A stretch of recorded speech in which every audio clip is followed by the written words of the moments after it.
প্রিয় দর্শক, আজকেও চলে আসলাম আপনাদের পাশে নতুন ডিজাইনের সুপার ডিজাইন নিয়ে। ফুল ভিডিওটা কন্টিনিউ করতে হবে যদি একটি সুপার আপনারা বানাতে চান। আপনাদের কাঙ্ক্ষিত মডেলটি আজকের ভিডিও থেকে আশা করি খুঁজে পেয়ে যাবেন। আমার চ্যানেলে যদি নতুন দর্শক হয়ে থাকেন, চ্যানেলটি সাবস্ক্রাইব করে পাশে থাকা বেল আইকনটি অন করে দেবেন। লাইক করতে বন্ধুরা বলবেন না, লাইক করলে মোটিভাই হই, ভিডিও বানাবার আগ্রহী বেড়ে যায়। পেজ থেকে দেখে থাকলে পেজটি ফলো করে রাখবেন। কাঙ্ক্ষিত মডেলগুলি দেখে আপনারা চয়েস করে আসেন। আপনারা যদি ডাইনিং রুম সাজাতে চান তাহলে একটি সোফা আপনারা এই ভিডিও থেকে চয়েস করুন। আকর্ষণীয় মডেলগুলি আজকে তুলে ধরলাম আপনাদের পাশে। আপনাদের কাছে ডিজাইনগুলি আজকে কেমন লাগছে আমাকে কমেন্ট করে জানাবেন। আপনারা যদি নিত্য নতুন কোনো ডিজাইন যদি দেখতে চান তাও আমাকে কমেন্ট করে জানাতে পারেন। আপনাদের পাশে নিত্য নতুন ডিজাইনগুলি আমি দেখাবার চেষ্টা করব। আজকে যে সুপার ডিজাইনগুলি আপনাদের পাশে তুলে ধরলাম, সেই সুপারগুলি বিভিন্ন কাঠ ব্যবহার করা হয়েছে। সেই সুপারগুলিতে এক ধরনের কাঠ আছে যে কাঠটি কিছুদিনের ভিতরে নষ্ট হয়ে যায়, পোকামাকড়ে খেয়ে সেটি নষ্ট করে দেয়। সেই কাঠ দিয়ে আপনারা কখনো ফার্নিচার বানাবেন না। আপনাদের কষ্টের টাকাগুলি আসলে আপনারা একটি বাজি কাঠ দিয়ে বানায় কখনো কষ্টের টাকাটি নষ্ট করবেন না।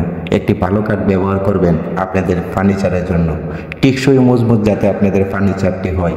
আপনাদের ডাইনিং রুমে সাজাবার জন্য সোফাগুলি আপনারা ভালো মানের কাঠ, উন্নত মানের কাঠ দিয়ে আপনারা এই সোফাগুলি বানাতে পারেন। অনেকের কাছে টাকার গরম বেশি থাকে, একটি ফার্নিচার না বুঝে না জেনে কিনে নিয়ে আসে, কিছুদিন পরে বস্তাতে হয়, ফার্নিচারগুলিতে পোকামাকড়ে নষ্ট করে ফেলে। ভাই, যাদের টাকা নেই, পয়সা নেই, মধ্য ফ্যামিলির একটি ব্যক্তি, তাদেরকে আমি বলবো ভাই, কষ্টের টাকাটি যদি নষ্ট না করতে চান, আপনি বুঝেন না দুইজন মিস্ত্রির কাছে আপনারা বুঝেন কি কাঠ ভালো হবে আপনাদের ফার্নিচারের জন্য। আপনারা একটি দিয়ে বানাতে চান, ওই তো এখানের মধ্যে যদি আর সাইরানা পয়সা যদি আপনারা লাগাতে পারেন তাহলে আপনাদের ফার্নিচারটি ভালো মানের একটি ফার্নিচার বানাতে পারেন। অনেকেরই কাঠ সম্পর্কে ধারণা নেই, অনেকে কাঠ সম্পর্কে জানে না কোন কাঠ দিয়ে ফার্নিচারটি বানালে টেকসই একটি ফার্নিচার তার ঘরের জন্য সে বানাতে পারবে। যাদের ধারণা নেই তাদেরকেই বলবো, আমার ভিডিওতে কমেন্ট করে আমার কাছ থেকে জেনে নিতে পারেন কি কাঠ দিয়ে যদি ফার্নিচার আপনারা বানান আপনাদের ঘরের জন্য অথচ পারফেক্ট একটি আপনারা ফার্নিচার কিনতে পারবেন, অথচ লাইফ গ্যারান্টি হিসেবে একটি ফার্নিচার আপনারা ইউজ করতে পারবেন। আপনারা আমার ভিডিও থেকে কমেন্ট করে আপনারা জেনে নিতে পারেন। একদম সঠিক প্রশ্নের উত্তরটুকু আমি আপনাদেরকে দিয়ে দেব। কম বাজেটের মধ্যে ফার্নিচার যদি বানাতে চান আমার কাছ থেকে জেনে নিতে পারেন। ভালো মানের কাঠের পরামর্শ আপনাদেরকে দিয়ে দেব।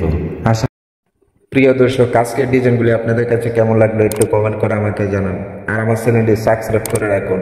ভালো থাকবেন, সুস্থ থাকবেন। দেখা হবে আরেকটি নতুন ভিডিওতে। ধন্যবাদ।